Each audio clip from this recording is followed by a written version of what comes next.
So, hey, one of the things we were going to talk about tonight was, you got a random teardown of your bike, Hunter, which was Yep. hilarious. I don't remember the last time I remember AMA doing a random teardown, but they did. So, well, that had to make you laugh.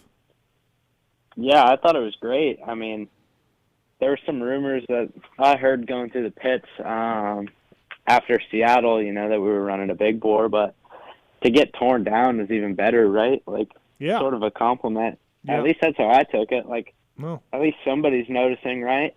So I heard it at Seattle too. They're like, oh, somebody in one of my group texts is like, that's a big bore. I know big bores, and that's not a big bore. Because you did have great starts, but I'm like, okay, like the kid is a good starter, and he pulled 3 of them in a row, or 2 of them. Well, 3 of them if you count the fake one.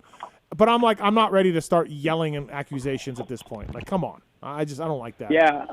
Also, like, even if you had a big bore, like, I think the start's all about whoever lets out the clutch first, if I'm going to be completely honest. Like, I don't know how you guys feel about it, but I feel like a stock 250 could be up front in that pack if you got a good start. Like, well, I just feel like if all of you guys, let's say there's 3 dudes on the line or whatever. Let's say there's 20, and all of you guys have good technique, and you have a big bore, that's just going to help. Yeah. So yeah, and it wasn't like I hole shotted by 100 feet. It was right. I was up front, but nothing crazy. So what else, man? What else is happening? Oh, nothing much. I got caught up in a little bit of beef this weekend. Okay, I think we all saw that. Saw that. Yeah, saw that. I wanted to touch on that. Somebody sent me a clip from I think it was your race review. I don't know what you call the race thing. review. Yeah. I got a clip of that sent to me, so I just wanted to touch on that a little bit. Sure. Unfortunately, I had a run-in with another guy over the weekend, Cole Thompson. I do want to say, first and foremost, that definitely things got a little bit out of hand. I was a little bit heated. just a little bit, yeah. But on the other side of things, I think, if you're out there racing, right, like, you're probably going to be heated, especially if you're a competitor, and if you know me personally, I'm I don't like to lose one bit. So that kind of, and on top of it, I already had some things before that go down that probably got in the way of what actually happened. So that didn't help the case between the two of us, and just got a little bit heated. But did the AMA say anything to you about push off? About anything that you were doing, like waiting for him or yelling or screaming? So I got the mostly the push they weren't happy about, sure, which is understandable. Right. That was one of the things I wanted to clarify with. I don't know who's all listening that really cares, but they weren't happy. They thought I waited for him, which, if like I told, his name's Chris. He works for that team, and like I told Albrecht and Starling, like, if I'm going to be 100% honest with you guys, I didn't know where he was at on the track, like, and I wasn't waiting for him. Okay, all right. Yeah, I had heard that you were waiting for him, but okay, yep. No, I went around the whoops 2 times in a row in the race, but I was in, like, 17th. My main concern was keeping my pants on because those already came off. Yeah. So one of those, like, my pants were probably halfway down, and I went around the whoops, like, and it wasn't like I pinned it around the whoops. Like, I pulled my pants up or whatever, and then got back to doing my laps, and then I saw Jet was behind me, and so I pulled out of the way, and Thompson was right there, actually, like, coincidentally. Mm-hmm. And like I said, I wasn't waiting for him to try to take him out or anything, but I will 100% admit when I did see him, I pulled back on the track, and like I told his team guy and the AMA guys, I was like, listen, like, I'm not going to lie to you guys in the slightest. Like, I went into the corner after the finish line 100% intending to, like, you know, kind of get in his head a little bit, mess with him. Yep. Like, I went inside and, like, revved at him, and then he, like, turned left and, like, jumped the ruts or whatever. But I told him, like, also, you guys both got to understand, like, I probably could have broken his leg if I wanted to, you know? Like, Right. if that was Barsha, I feel like, you know, there could have been some damage done there.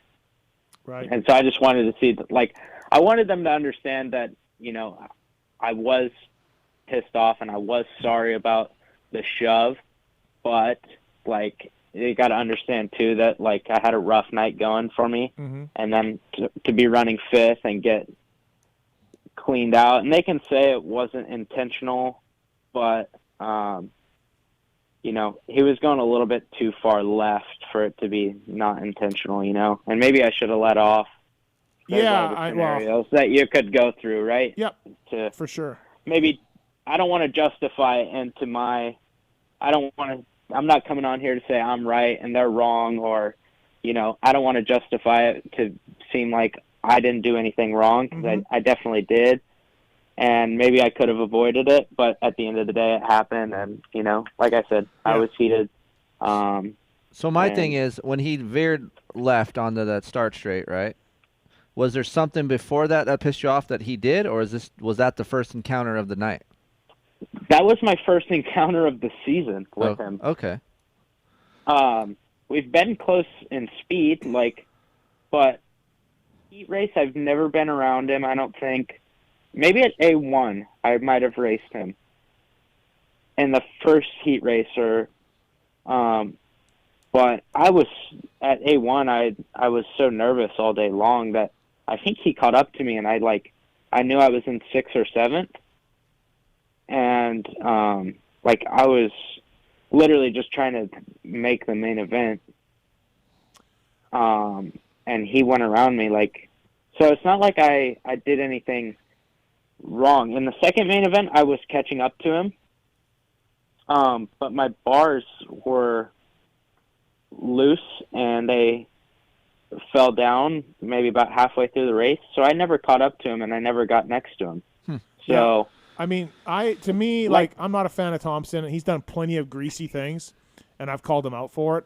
I didn't feel like what he did to you, like, he did block you, he did go a little bit left for sure. Yeah. It's funny because the angle from one end, the angle from the front, he goes left, like, there's no doubt. And then the angle from the broadcaster, from the other angle, you can't really tell. And then you're like, well, that looks okay. But if you look from the front, he goes left. But yeah, to me, Hunter, I definitely, like I said, I'd call it out if I was ready to do it. But I thought, yeah, it was greasy.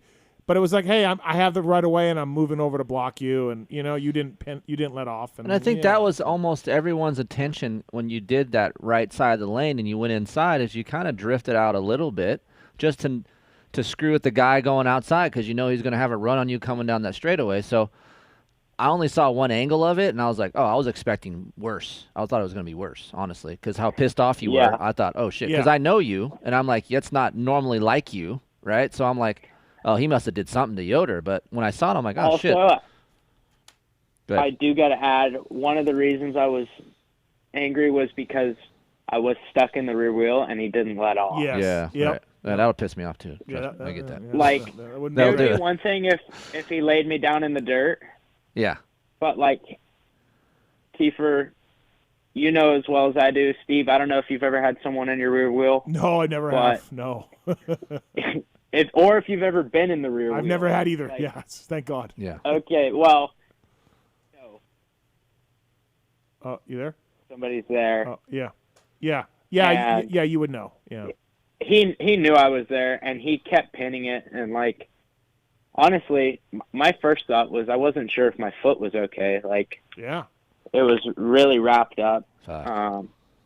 So then that was what also got me heated. Like, it just all added up. So, well, here's the deal: when you race, my buddy, we call him, Vaj. Yeah. We call him 10-second Vaj, because no matter at any time he gets off the fucking track, he is pissed. Yeah. He is pissed, and he's just a vet novice, and he's pissed. Yeah.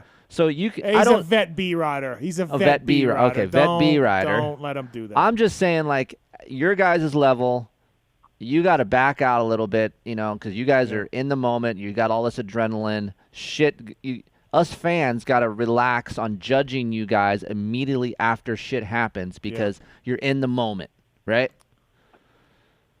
Exactly. I think that was the other thing. And I actually talked to his. I don't know what position he is. I feel bad for not knowing. So no disrespect to Chris. Chris is one of the owners. Solitaire. He's a co-owner of the team. Okay. Yeah. Okay. So I talked to Chris on the phone today for about 10 minutes. Okay. And good. So he called me, and me and Chris and Ryan have all talked before, like in the past, and you know, we're all cool with each other. So good. It was mostly just to clear that up, but. He was mad at me after the race, but he called today and he was like, dude, like, I'm sorry, like, for what I did. And I just wanted to clear that up with you. And, you know, like, in the moment, I wasn't really, like, sure of why you did what you did, but, like, I understand now, like, why you were pissed off. And I was just like, like, right. And I understand why they were pissed off too, you know. So well, good. I'm glad all around everyone's under control now, and I just wanted to come and clarify that. No, thank you for that. And like what Chris said, right? It happens to everybody. But dude, you're crushing it this year. Yeah. You're doing great, man. You're really riding well. Yep, fantastic. Yeah, thank you. I appreciate it. I don't know if you knew this, but I wrote about you in Daytime just because I know some of the backstory. Like, you were ready to bounce. You were ready to quit, and you got a little bit of help, and then you're like, hey, I'm giving my last go. Yeah, Privateer Island podcast. And here we are. I did one. Oh, you did? Yeah. Same shit? Same shit. Okay. Yeah. Okay, then. Well, fuck me then. No, man. Yeah, it's a really cool story. You're riding great. BRMX, and you guys have you've really worked well for each other. So it's good. You. Good also, Steve, I got a quick question. Yes. Just about the start thing in Seattle.